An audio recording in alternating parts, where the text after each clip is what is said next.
भैया रुक्मिणी जी साक्षात लक्ष्मी है, भगवान नारायण हैं। मानो रुक्मिणी जी जीव और भगवान ईश्वर हैं।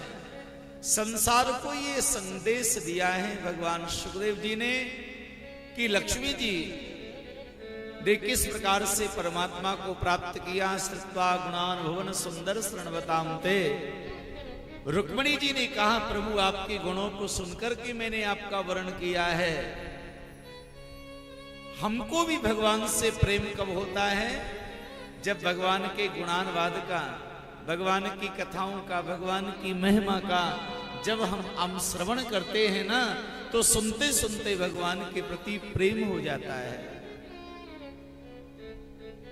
और श्री ठाकुर जी महाराज के प्रति प्रेम होना ही भक्ति का दर्शन है। और भक्ति का दर्शन होते ही गोविंद का दर्शन भी पक्का हो जाता है महाराज।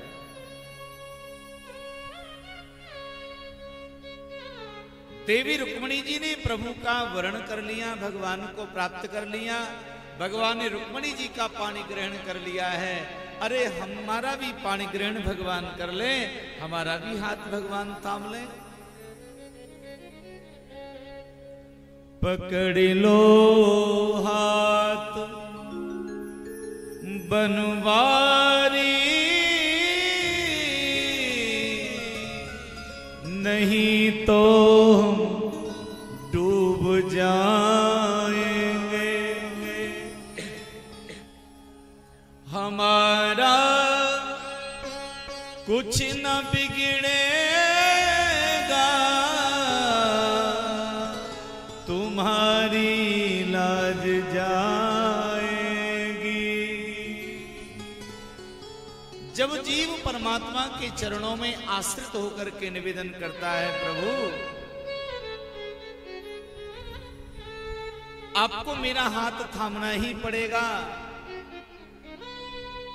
तो भगवान प्यारे श्याम सुंदर सजीव के ऊपर कृपा करते हैं महाराज, अवश्य कृपा करते हैं।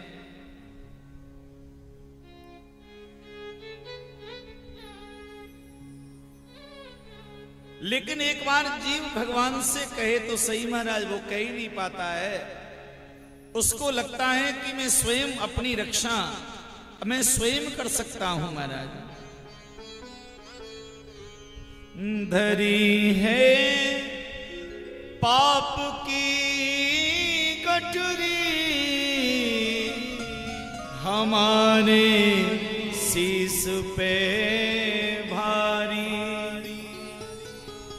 वजन पापों का है भारी, इसे कैसे उठाएंगे।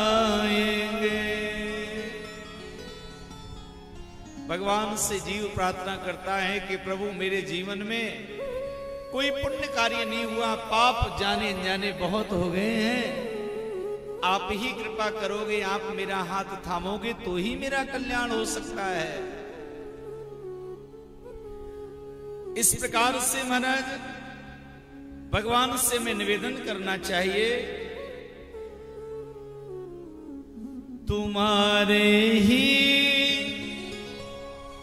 भरोसे पे जमाना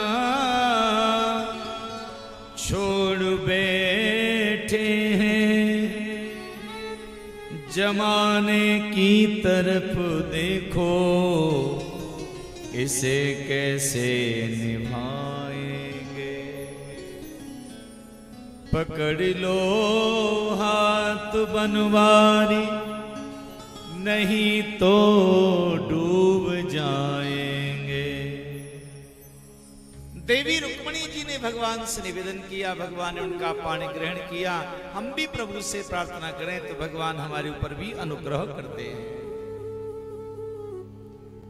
भैया जिस व्यक्ति के संसार में चाहने वाले प्रेमी भक्त बढ़ते हैं ना, उसके शत्रु भी बढ़ते जाते हैं।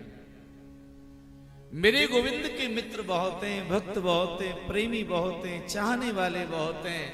भगवान के शत्रु कम हैं, इसका भी कोई अंदाजा नहीं लगाया जा सकता, वो भी बहुत है।